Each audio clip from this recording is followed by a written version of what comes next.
दोस्तों, Indian government रुपए को 2030 तक इंटरनेशनल करेंसी बनाना चाह रही है। इसलिए यूपीआई को ग्लोबल लेवल पर ले जा रही है। साथ में रुपए को इंटरनेशनल ट्रेड में लाने के लिए रसिया, यूएई, सऊदी अरेबिया, इजराइल जैसे 100 से ज़्यादा देशों के साथ ऐसे मैकेनिज्म पर काम किया जा रहा है जिससे कि रुपए में ट्रेड किया जा सके। इंडिया इन तमाम देशों के साथ मिलकर अमेरिका के करेंसी डॉलर को डी-डॉलराइजेशन करने की कोशिश कर रहा है ताकि इन तमाम देशों का डॉलर पर से निर्भरता कम हो सके। आज पूरी दुनिया में सबसे ज़्यादा ट्रेड डॉलर में ही होता है।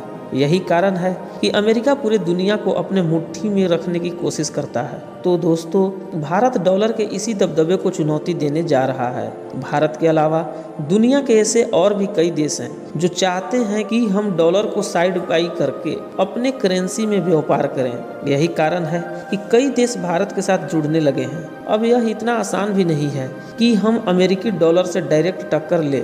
इसलिए भारत पहले कई क्षेत्र में अपनी पकड़ मजबूत कर रहा है, जिसमें पहला मजबूती है यूपीआई सिस्टम को इंटरनेशनली बनाना।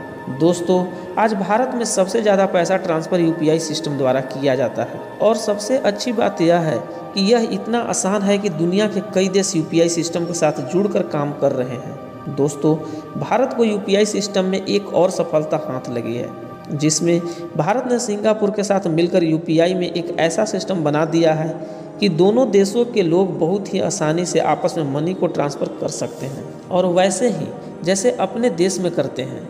दोस्तों, हाल ही में 21 फरवरी को भारत के प्राइम मिनिस्टर तथा आरबीआई के गवर्नर और सिंगापुर के प्राइम मिनिस्टर तथा मॉनेटरी ऑफ सिंगापुर अथॉरिटी ने मिलकर इस सिस्टम को लॉन्च किया है। अब आइए जानते हैं कि ये सिस्टम काम कैसे करती है। दोस्तों, हम जैसे भारत के यूपीआई को पेमेंट देने के लिए यूज में लेते हैं, वैसे ही सिंगापुर में पे नाउ को लोग यूज में लेते हैं। तो अब इन दोनों पेमेंट सिस्टम को आपस में लिंकअप कर दिया गया है। अब ये दोनों एक दूसरे से कनेक्टेड हो गए हैं। दोस्तों, इसमें सबसे खास बात यह है कि अब जब भी कोई भारत से सिंगापुर पैसा भेजेगा तो तुरंत एक्सचेंज रेट से डॉलर में कन्वर्ट होकर सिंगापुर के बैंक अकाउंट में पैसा चला जाएगा। और वैसे ही यदि कोई सिंगापुर से डॉलर भारत भेजेगा तो एक्सचेंज रेट से कन्वर्ट होकर भारत के बैंक अकाउंट में रुपए चला आएगा। दोस्तों, इससे पहले लोगों को बैंक में जाना पड़ता था और रुपए को पहले डॉलर में कन्वर्ट करना पड़ता था। इसके बाद सिंगापुर आप भेज सकते थे। वैसे ही सिंगापुर के बैंकों में जाकर डॉलर को पहले रुपए में कन्वर्ट कराना पड़ता था, इसके बाद भारत में भेजा जाता था। इस प्रक्रिया में बहुत समय लगता था, पेपर वर्क भी कराना पड़ता था और एक्सचेंज रेट भी देना पड़ता था। लेकिन यूपीआई और पे नाउ को एक साथ हो जाने से इस झंझट से छुटकारा मिल गया और अब 1 घंटे के अंदर ही आपका रुपए एक कंट्री से दूसरे कंट्री में ट्रांसफ़र भी हो जाएगा।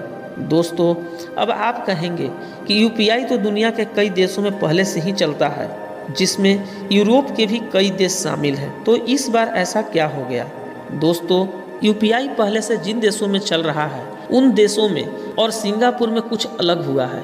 जैसे यदि आप यूरोप के किसी देश में घूमने गए हैं तो आप वहां पर यूपीआई का प्रयोग करके अपना पैसा किसी दुकानदार को ट्रांसफ़र कर सकते हैं। लेकिन भारत में बैठे बैठे आप अपना पैसा दूसरे देश में ट्रांसफ़र नहीं कर सकते हैं। लेकिन सिंगापुर के पे नाउ के साथ यूपीआई को मर्ज होने के बाद अब हम घर बैठे बैठे अपना पैसा सिंगापुर के किसी भी बैंक में ट्रांसफ़र कर सकते हैं। दोस्तों, भारत को दुनिया के और देशों के साथ भी ऐसा ही सिस्टम विकसित करने की ज़रूरत है, क्योंकि भारत दुनिया के एकलौता देश है जिसके पास सबसे ज़्यादा रेमिटेंस आते हैं, यानी विदेशी धन, चाहे वो हमारे देश से बाहर जाकर कमाने वाले लोग भेजें या किसी और तरीक़ा से पैसा देश में आए, सब रेमिटेंस ही कहलाता है। अगर हम एक आंकड़ों को देखें तो 2021 और 22 में सबसे ज़्यादा रेमिटेंस भारत में आया था, जिसमें डॉलर सबसे ज़्यादा था।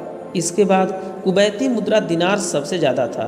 तो दोस्तों, भारत को चाहिए कि और भी देश के साथ ऐसा सिस्टम विकसित करे ताकि पैसा एक स्थान से दूसरे स्थान तक आने और जाने में दिक्कत ना हो सके।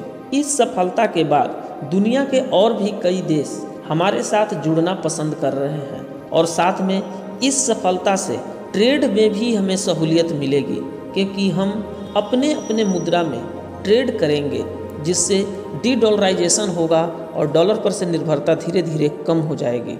इस सफलता को देखते हुए दुनिया के कई देश भारत के इस सिस्टम के साथ जुड़ना चाहते हैं और साथ में अपने अपने लोकल मुद्रा में व्यापार करना चाहते हैं, जिसके कारण आने वाले दिनों में हमारा रुपए इंटरनेशनल मुद्रा बन जाएगा।